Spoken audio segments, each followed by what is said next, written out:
Hey guys, read through the book of Isaiah, and I realized tonight the weirdest thing. Never noticed. I've read through my Bible. This particular Bible, this ESV that I bought on Amazon like 2-3 years ago. Read through it probably at least twice over the last couple of years. Just realized tonight that it's missing a page. It goes from, you probably can't see this, but it goes from Isaiah 4 to Isaiah 7. So I've missed this. So I'm going to read Isaiah 5 from the iPad. But I was just surprised that I hadn't noticed that before. So again, for those of you that don't know me, my name's Rob. Just love to help people stay in the Bible. Love to read it, share it. There's a group of us, a bunch of guys in a group called Iron Sharpens Iron, that are reading through the Bible, taking our time, reading a couple chapters a day. We read from the Old Testament, we read from the New Testament, we share with our friends, discuss it. My friend John has put together in a reading plan and devotional based on the book of Isaiah, and that is available for, I think, download. You can also purchase a copy if you like paper. He's probably watching this at some point. I'll get you connected with him in the comments or something. But this is the book of Isaiah. If you want to follow along with us, this is where we're at. Tomorrow we'll be on Isaiah 6. We finish up 2 Thessalonians today, so tomorrow we will be reading Isaiah 6 and 1 Timothy 1, if you'd like to follow along.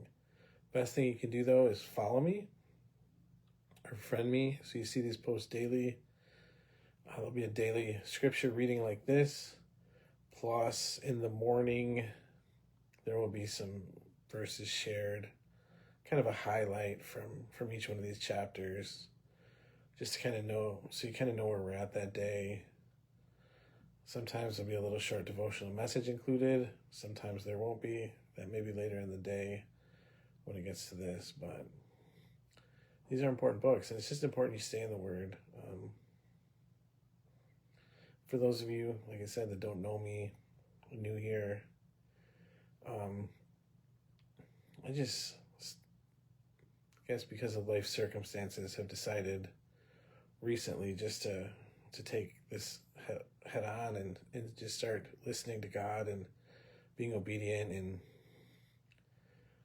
started waking up early, praying, reading a couple chapters of the Bible, before my feet even touch the floor every morning, sharing that with, several groups of friends. We've got some text groups that together that go out, and Facebook and a couple of groups on outside apps. We send this stuff out to a bunch of guys. It's mainly guys. Women, we're not going to exclude you, but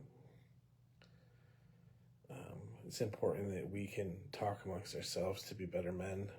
It's in everyone's best interest that men in this day and age step up and act like men, stand strong, firm.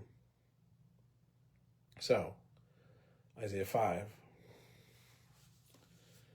Let me sing for my beloved, my love song concerning his vineyard. My beloved had a vineyard on a very fertile hill. He dug it and cleared it of stones, and he planted it with choice vines. He built a watchtower in the midst of it, and he hewed out a wine vat in it, and he looked for it to yield grapes, but it yielded wild grapes.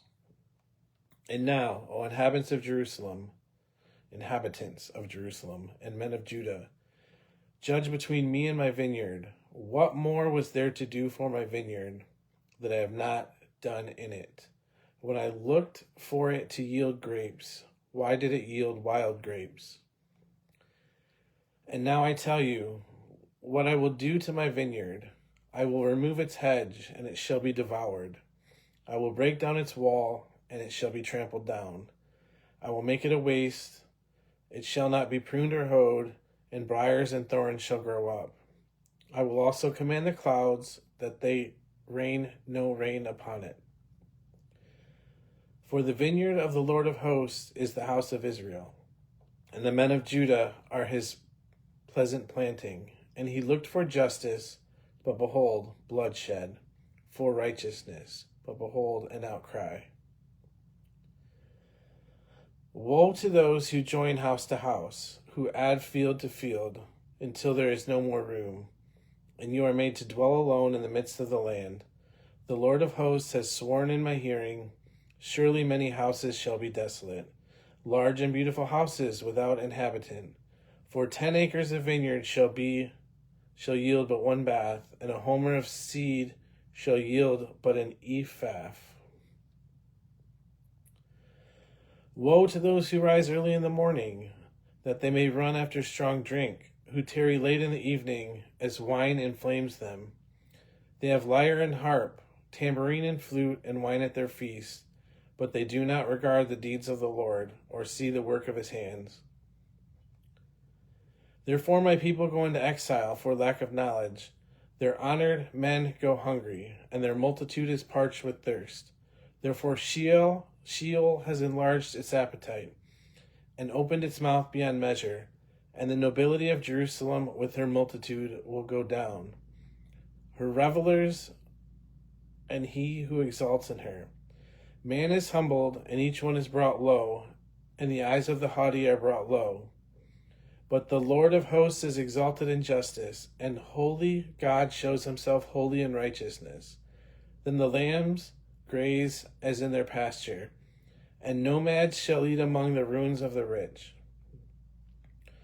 Woe to those who draw iniquity with cords of falsehood, who draw sin with cart ropes, who say, let him be quick, let him speed his work, that he may see it. Let the counsel of the Holy One of Israel draw near, and let it come, that we may know it. Woe to those who call evil good, and good evil, who put darkness for light, and light for darkness, who put bitter for sweet, and sweet for bitter. Woe to those who are wise in their own eyes, and shrewd in their own sight. Woe to those who are heroes at drinking wine, and valiant men in mixing strong drink, who acquit the guilty of a bribe, and deprive the innocent of his right. Therefore, as the tongue of fire devours the stubble, and as the dry grass sinks down in the flame, so their root will be as rottenness, and their blossom go up like dust. For they have rejected the law of the Lord of hosts, and have despised the word of the Holy One of Israel. Therefore the anger of the Lord was kindled against his people, and he stretched out his hand against them and struck them. And the mountains quaked, and their corpses were as refuse in the midst of the streets. For all his anger has not turned away, and his hand is stretched out still. He will raise a signal for nations far away, and a whistle for them from the ends of the earth. And behold, quickly, speedily they come. None is weary, none stumbles, none slumbers or sleeps, not a waistband is loose, not a sandal strap broken. Their arrows are sharp, all their bows bent. Their horses' hoofs seem like flint, and their wheels like the whirlwind. Their roaring is like a lion. Like young lions they roar. They growl and seize their prey. They carry it off, and none can rescue. They will growl over it on that day, like the growling of the sea. And if one looks to the land, behold, darkness and distress, and the light is darkened by its clouds. Thank you for watching, guys. Like I've said, please follow me or add me as a friend so you get these streams every day. I just want you to stay in the Word. Just want you to hear it, read it, store it in your heart, let it change you. You guys have a great night. Be blessed.